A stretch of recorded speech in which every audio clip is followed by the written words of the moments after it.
Gold, trusted gold buyers. మీరు తాకట్టు పెట్టిన బంగారాన్ని విడిపించి ఈ రోజు ఉన్న మార్కెట్ ధరకు కొనబడను.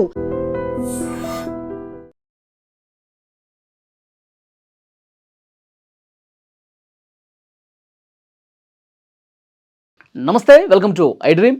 ప్రస్తుతం నాతో ఉన్నారు సోషల్ యాక్టివిస్ట్, అడ్వకేట్ సిలోజు శివకుమార్ గారు. నమస్తే అండి. శివకుమార్ గారు, ఇడుపు కాగితం ఈ మధ్య బాగా ట్రెండింగ్లో ఉన్నటువంటి సినిమా టైటిల్.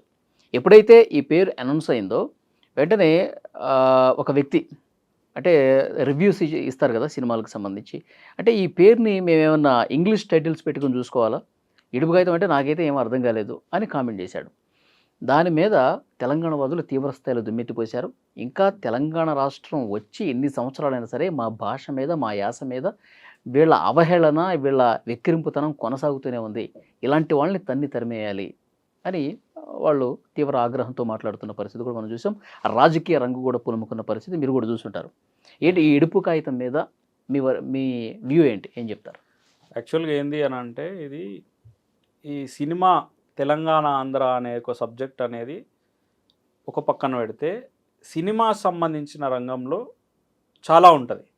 ఎందుకంటే ఇప్పటి వరకు కూడా మీ ఎప్పుడైతే ఆంధ్రప్రదేశ్ ఏర్పడ్డప్పటి నుంచి తెలంగాణ ఆంధ్రప్రదేశ్ అనేది ఒక యునైటెడ్ స్టేట్గా ఏర్పడ్డప్పటి నుంచి తెలంగాణ పైన జరుగుతున్నటువంటి దాడులు ఏవైతే ఉన్నాయో, భాష కావచ్చు, లేకపోతే ఇంకోటి కావచ్చు, XYZ ఏదైతే కావచ్చు, అప్పటి నుంచి ఇప్పటి వరకు మొదలు పెడితే అనేక ఉద్యమాలు, 69 ఉద్యమం కావచ్చు, లేకపోతే 2001లో కేసీఆర్ గారు స్టార్ట్ చేసిన ఉద్యమం కావచ్చు, ప్రతి ఒక్క ఉద్యమం అనేది ఇట్లాంటి సర్కాసిజం నుంచే పుట్టుకొచ్చినటువంటి ఉద్యమం అన్నమాట.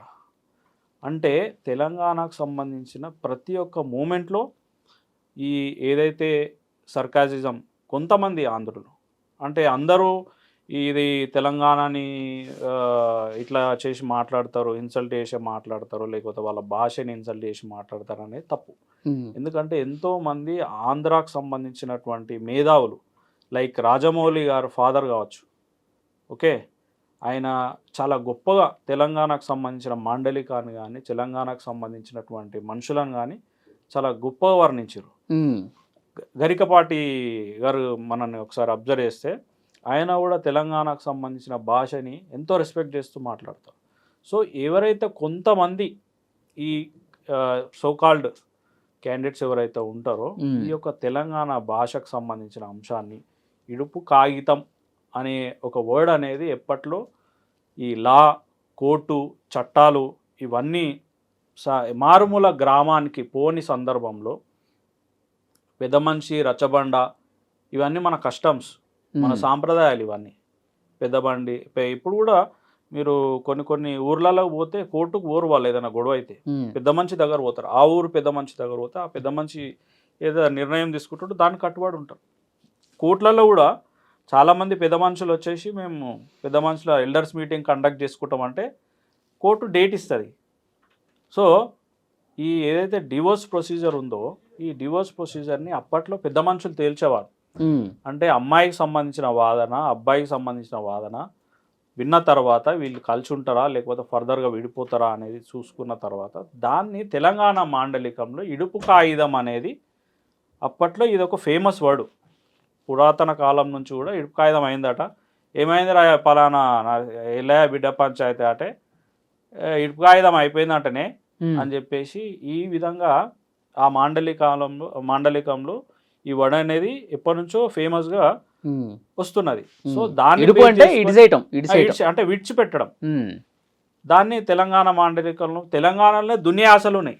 వాస్తవం చెప్పాలంటే వరంగల్ పోతే ఒకటి ఉంటుంది, కరీంనగర్ పోతే ఒకటి ఉంటుంది, హైదరాబాద్ ఒకటి ఉంటుంది, అమరావతి అయిపోయింది ఆరా మొత్తం అది అని చెప్పేసి ఇట్లా మాట్లాడతారు.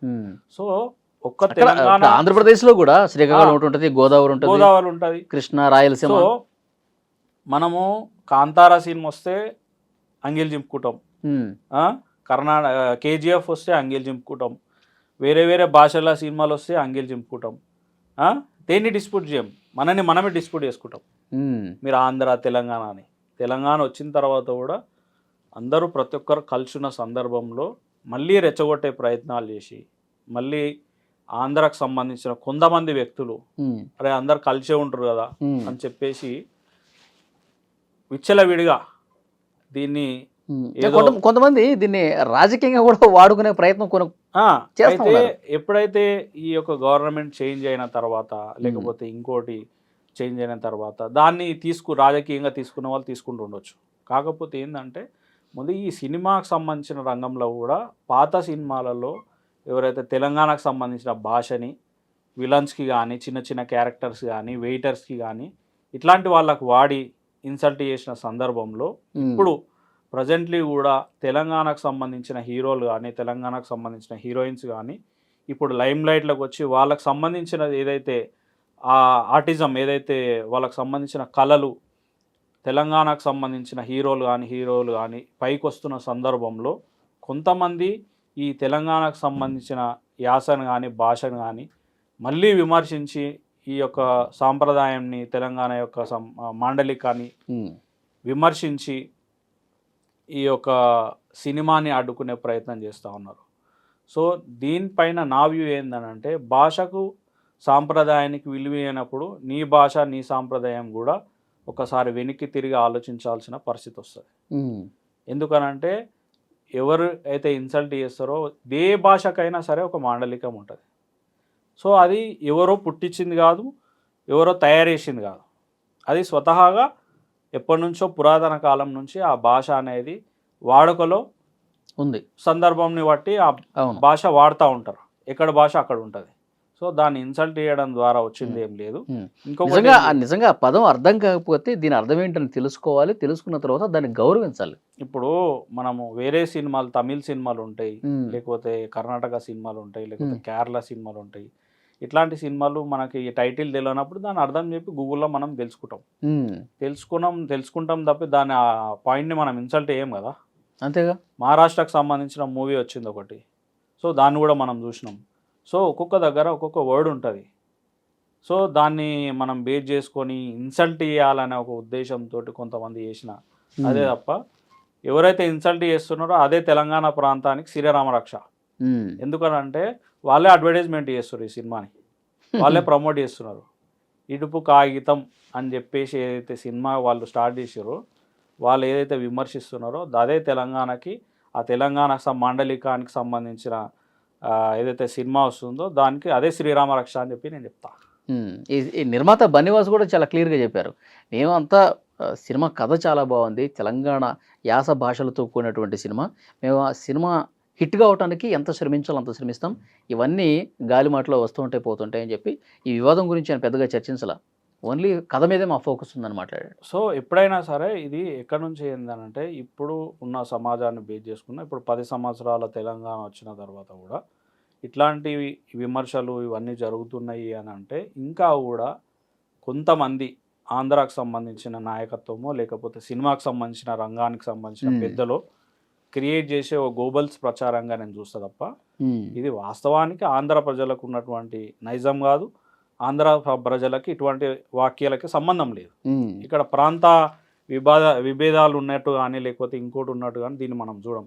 కొందరు ఆధిపత్యం కోసం కొందరు ఈ యొక్క సినిమాలు రావద్దని సంబంధించిన ఆ యొక్క ఆంధ్రాకు సంబంధించిన డైరెక్టర్లు కావచ్చు, మిగతా ప్రొడ్యూసర్స్ కావచ్చు, లేకపోతే దానికి సంబంధించిన ఎవరైతే ఓర్వలేని సిచ్యువేషన్లో ఈ యొక్క అంశాలపైన ఈ యొక్క మాండలికాన్ పైన దాడి చేసే ప్రయత్నం అని చెప్పేసి మనం అనుకోవచ్చు. థ్యాంక్ యూ అండి.